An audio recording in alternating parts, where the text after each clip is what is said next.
Morning, mga friend. Mars, good morning po sa inyo.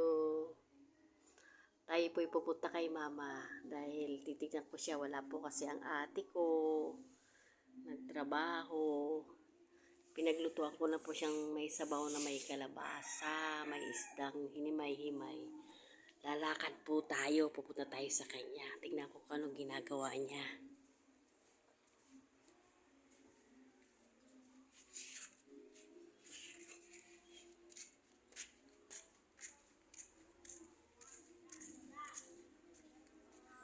Pero pinakain ko na yan siya.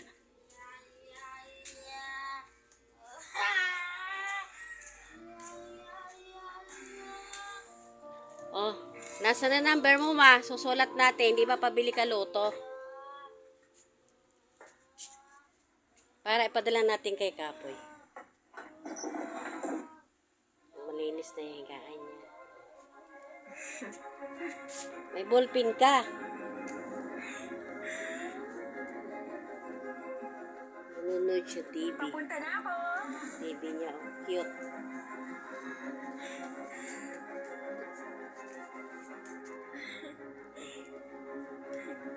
Magsusulat daw po siya ng number.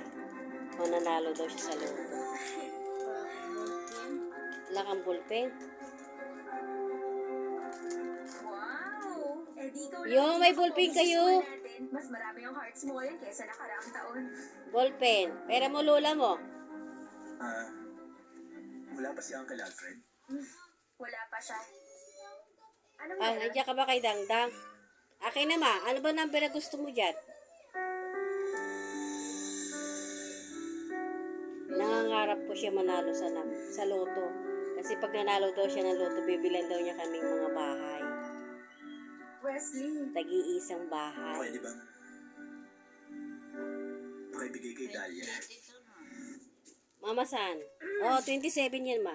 Oo, 21. Bakit hindi ikaw ang magbigay? Nasa loob lang Tapos siya. 13, Oo. birthday ni Dodong, birthday ni Tambokbok, 15. Oo. Tapos birthday ni Shanshin. 27. Ano? Hanggang